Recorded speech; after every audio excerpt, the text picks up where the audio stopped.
अस्सलाम वालेकुम नाजरीन। इस एपिसोड के शुरुआत में हम देखते हैं काई कबीले में बेगम के पकड़े जाने के बाद हजाल बयान से कहती है आखिरकार बेगम का असली चेहरा सामने आ गया। तो सरोजा कहता है मेरे ख्याल में यूसुफ भी इस पे मुलव्वस है, निगरानी में रहना उसके लिए काफी नहीं है। बयान कहता है अब अगर यूसुफ अपने मुंह से परिंदा भी पकड़ ले तब भी वो फातिमा खातून के करीब नहीं जा सकेगा। इस सूरत हाल को अच्छी तरह से इस्तेमाल करो बेटे। आगे बढ़ते हुए गेंजर अपने सिपाही गुंगरुत से कहता है मेरे पास आओ, मेरे पीछे भी उस्मान अपने सिपाही भेजेगा, मैं अब नहीं जा सकता। तुम करासी साहब के पास जाओ और उसे बताओ कि बेगम खातून पकड़ी गई है, लेकिन वो होशियार रहे। ये सुनते साथ ही सिपाही चला जाता है। अगली सुबह उस्मान साहब अपने घर वालों के साथ खेमे से बाहर आते हैं, इसलिए मैं अलबाई वहां आ जाता है और उनसे कहता है मैं भी आपके साथ आऊंगा। आयशा भागती हुई अलबाई से लिपट जाती है और उस्मान साहब अलबाई से कहते हैं मैंने तुमसे कहा था कि जल्दी ठीक हो जाओ, लेकिन मुझे नहीं पता था कि इतनी जल्दी हो जाएगा। जवाब में अलबाई कहता है आराम करना तुर्को ज़ेब नहीं देता मेरे हुजूर, मैं यहाँ रुकूंगा तो मेरा खून मेरे अंदर जोश मारेगा। ये कहते साथ वो उस्मान साहब और बाकियों के साथ घोड़े पर सवार हो जाता है। उस्मान साहब के चले जाने के बाद बाला खातून खवातीन से कहती है चलो सोगोत बाजार चलते हैं। फातिमा पूछती है माँ क्या मैं भी सोगोत बाजार आ सकती हूँ? मैं यहाँ भोजन महसूस करती हूँ और फिर आप वहाँ मेरे साथ ही होंगी। तो बाला खातून कहती है ठीक है आ जाओ, लेकिन तुम एक लम्हे के लिए भी मेरा साथ नहीं छोड़ोगी। बाला खातून पूछती हैं गोंचा कहाँ है? उसे बुलाएं, हमें फौरन निकलना है। उधर हम देखते हैं कि गोंचा जिंदान में बेगम के पास जाती है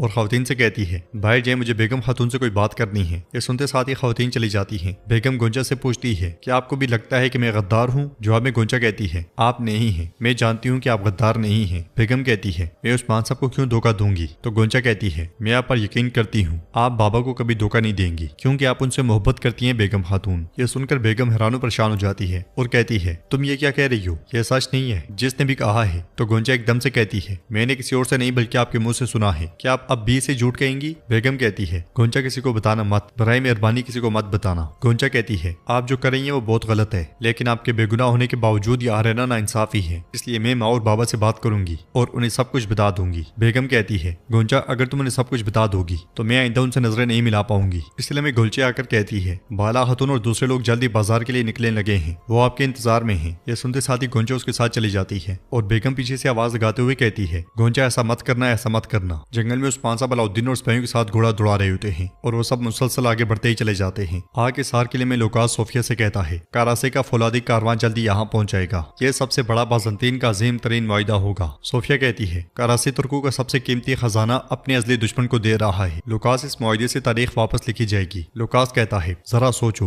वो मौजूदाती फौलाद जो तुर्कों की तलवारों को मजबूत करता है और उन्हें फतुहात देता है बाज़ंतीनी लोहार के हाथों एक बेरहम हथियार बन जाएगा। सोफिया कहती है एक बार जब वो हथियार मेरे अपने हथियार के साथ इकट्ठे हो जाएंगे तो हम तुर्कों का ड्रोनो ख्वाब बन जाएंगे लोकास। फिर लोकास पूछता है सोफिया वो राज क्या तुम वाकई मुझे नहीं बताने वाली? तो सोफिया कहती है उस्मान और बाला की बेटी मेरे पास है। ये सुनकर लोकास चौंक जाता है। सोफिया मजीद कहती है जिसे सब समझ रहे थे कि वो मर गई है वही हलीमा। लोकास बेसाख्ता कहता है हलीमा? सोफिया मजीद कहती है हलीमा मेरी बांजी पोइना है लोकास। ये सुनते साथ ही लोकास को झटका लगता है और वो खड़ा हो जाता है। लोकास पूछता है सोफिया कैसे कैसे कैसे? तो सोफिया कहती है मैंने उसे बरसों पहले अगवा किया था और उन्हें यकीन दिलाया था कि वो मर चुकी है। बरसों से बाला एक ऐसी लड़की की कब्र पे दुआ मांग रही है जिसे वो जानती तक नहीं है। लोकास कहता है क्या तुमने उस्मान की अपनी बेटी को ही उसके खानदान के खिलाफ कर दिया? तुम वाकई शैतान हो सोफिया, वाकई शैतान हो। इसलिए हमें पोइना वहां आती है, वो सोफिया से गले मिलती है तो सोफिया उसे कहती है ये कमांडर लोकास है, इससे मिलो। लोकास उसे हाथ मिलाते हुए कहता है मुझे आपसे मिलकर खुशी हुई पोइना। तो पोइना कहती है आपसे मिलना भी एजाज की बात है कमांडर लोकास। फिर सोफिया पोइना से कहती है वो दिन आ गया है जिसका तुम इंतजार कर रही थी, तुम सोगोत जाओगी अपने दुश्मनों से मिलने के लिए। जंगल में सांजार सिपाहियों के साथ फौलादी तलवारें लेकर आगे बढ़ रहा होता है। उस्मान साहब सिपाहियों के साथ एक मुकाम पे खड़े होते हैं। जरकुतै बुरान से कहता है मेरे भाई क्या हमारी रियासत नहीं बन गई? तो बुरान कहता है बिल्कुल बन गई है। जरकुतै कहता है फिर हुजूर हर जंग में क्यों शामिल होते हैं? क्या हम खुद इस कारवां पे हमला नहीं कर सकते? वो अपनी पोस्ट पे बैठकर हुक्म क्यों नहीं देते? बुरान कहता है मेरे भाई रियासत ऐसे नहीं चलती। जरकुतै कहता है जैसे तुम तो रियासत के बारे में बहुत कुछ जानते हो। बुरान कहता है तुमने एक सवाल पूछा, मैंने जवाब दिया। जरकुतै कहता है तुम समझ गए कि मैं क्या कह रहा हूँ? रियासत के मामलात कैसे चलते हैं बताओ मुझे। उनकी बातें सुनकर उस्मान साहब कहते हैं वहाँ क्या हो रहा है? हाँ क्या सरगोशियां कर रही हो?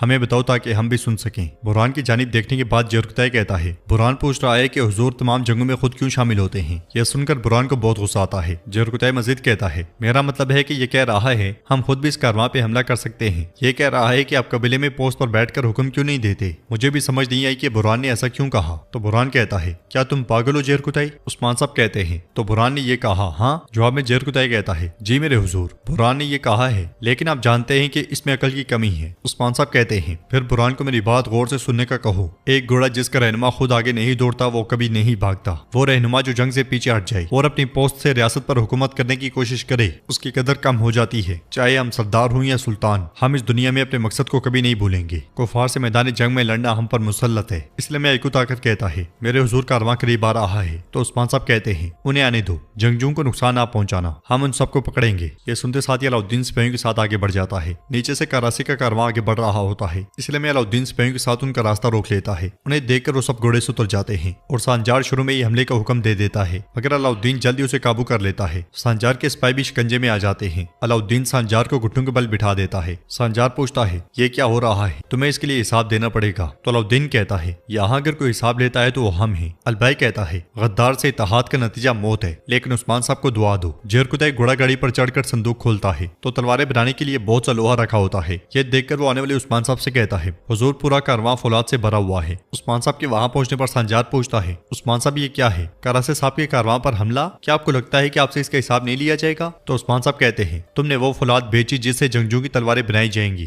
तुम्हें कहीं भी जगह नहीं मिलेगी। सांजार कहता है, क्या हम आपसे पूछेंगे कि हम क्या और किसको बेचेंगे? क्या तुम कराचे साहब से हिसाब लोगे? अपनी हद में रहो उस्मान। तो अलाउद्दीन चिल्लाते हुए कहता है, खामोश, अपना मुंह बंद करो, तुम उस्मान साहब से बात कर रहे हो। ये कहते साथ ही वो उसे थप्पड़ मारने लगता है, मगर उस्मान साहब उसे रोक देते हैं। सांजार उस्मान साहब की जानिब बढ़ते हुए कहता है, तुम्हारा सरदार किधर है? मैं उसे क्यों नहीं देख पा रहा? तुम अपने जुर्म पे गौर क्यों नहीं कर रहे? इसके बजाय तुमने हमारे कारवां पर हमला किया और मुझसे सवालात कर रहे हो। तुम अपने आप को क्या समझते हो उस्मान? जवाब में उस्मान साहब कहते हैं, यहाँ सरदार भी मैं हूँ और रियासत भी मैं हूँ। मैं सवाल नहीं पूछता बल्कि हिसाब लेता हूँ। ये कहते साथ ही उस्मान साहब सांजार का गला काट डालते हैं और बहुत देर से बड़बड़ाने वाला सांजार अपने अंजाम को जा पहुंचता है। उस्मान साहब कराची के एक सिपाही से कहते हैं, अब जाकर अपने सरदार को बताना, उनकी जासूस बेगम खातून मेरी गिरफ्त में है। ये कारवां अब मेरा है। अब जाओ उसे बताओ कि उस्मान साहब ने ऐलान जंग कर दिया है। जेरकुताई सिपाही को धकेलते हुए कहता है, अब दुम दबाकर भागो, जाओ और अपने सरदार को बताओ जो तुमने देखा। उसे धकेलने के बाद जेरकुताई हंसने लग जाता है। उस्मान साहब अलाउद्दीन से कहते हैं, अलाउद्दीन होशियार रहो, फितना भड़क उठा है, अब से जंग शुरू होती है। ये कहते साथ ही उस्मान साहब आगे बढ़ जाते हैं और नाज़रीन एपिसोड भी इख्तिताम पजीर होती है। अगर आपको वीडियो पसंद आए तो वीडियो को लाइक कर दें। चैनल को सब्सक्राइब नहीं किया हुआ तो सब्सक्राइब करने के साथ साथ घंटी वाले आइकन को दबाना मत भूलें। इंशाल्लाह मिलते हैं नेक्स्ट वीडियो में। तब तक के लिए रखें अपना और अपनों का बहुत ज्यादा ख्याल। अल्लाह निगहबान।